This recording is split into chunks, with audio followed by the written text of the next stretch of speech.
वालेकुम रहमतुल्लाहि व बरकातहू। शेख वालेकुम शेख अस्सलाम व रहमतुल्लाहि व बुखारी बरकातहू। या बुखारी या मुस्लिम की हदीस सुन रहा था शेख कि इसके मुतालिक मेरा सवाल है शेख।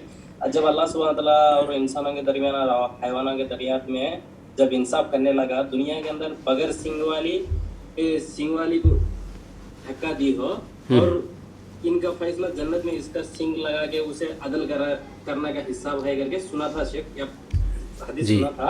जी जी उसी मुतालिक अपने माँ बाप अपने बच्चों का माल लूट के भी जब उसका बच्चा हक में है और उसके लिए तरह तरह की मुसीबतें बनाते हैं, इनका फैसला या आखिरत में ये तेरी माँ है करके अल्लाह सुब्हानहू व तआला उसका हिसाब किताब या मार के छटेगा या नहीं, दोनों के बीच में दरमियान में या सुलह करेगा शेख? ये थोड़ा बताइए शेख। देखें, माँ बाप जो है ना, माँ बाप का हक़ हम पर बहुत ज़्यादा है, बहुत ज़्यादा। माँ बाप के लिए हम कितना भी कर लें, कितना भी कर लें, लेकिन माँ बाप का हक़ हम अदा नहीं कर सकते।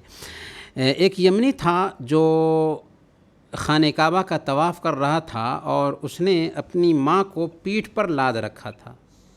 हज़रत इब्ने उमर रदियल्लाहु ताला अन्हु को उसने देखा तो खुशी से मचलने लगा और अपनी इस अदा को ज़ाहिर करते हुए कहा कि क्या मैंने अपनी माँ का हक़ अदा कर दिया?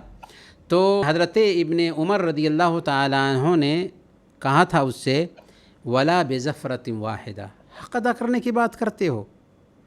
तुम्हें जन्म देने में उन्होंने जो सांस लिया था, उन सांसों में से एक सांस का भी तुम हक़ अदा ना कर सके।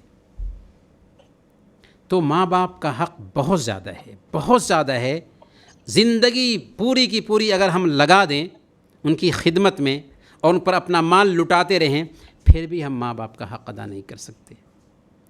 इसीलिए अल्लाह के नबी सल्लल्लाहु अलैहि वसल्लम ने एक आदमी से कहा था, अंत व मालुका लिअबीक, तुम और तुम्हारा माल तुम्हारे बाप के लिए हो। तुम गोया के अपने बाप के लिए हो और तुम्हारा माल भी तुम्हारे बाप का है।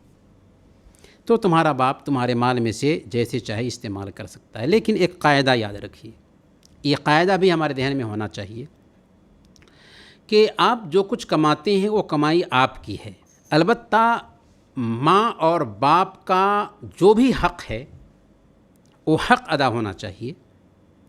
आपकी पूरी कमाई के आपके वालिदैन मालिक नहीं हैं, मालिक आप हैं।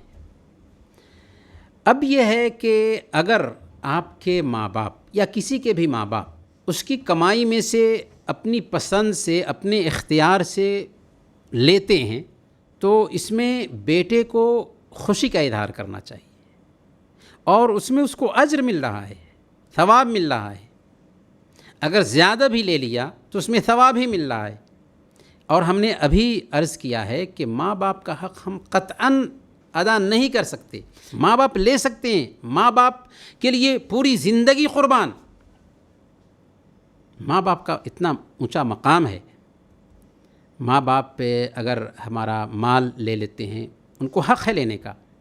हाँ, अगर उन्होंने भी ज़्यादती की होगी, याद रखें, ये बात नोट करें, अगर उन्होंने भी ज़्यादती की होगी अपने बेटे पर, हालांकि बेटा को ये एहसास अपने अंदर नहीं लाना चाहिए, इसीलिए मैंने ज़ोर दिया इस बात पे कि बेटा को क़त्अन ये नहीं सोचना चाहिए कि मेरे बाप ने मुझ पर जुल्म किया है। नहीं, क़त्अन नहीं। हाँ, कुछ बाप ऐसा करते हैं, लेकिन ख़ुद अपने तई अपने अंदर ये एहसास पैदा नहीं करना चाहिए। बेटा को ये एहसास रखना चाहिए मेरे बाप का मुझ पर जो हक़ था वो अदा नहीं हो सका, मेरी माँ का मुझ पर जो हक़ था वो अदा नहीं हो सका, चाहे कितनी भी ज़्यादती माँ बाप ने क्यों ना किया हो। ये एहसास होना चाहिए बेटे को।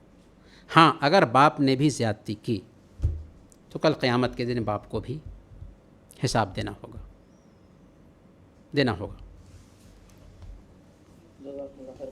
बारक अल्लाह।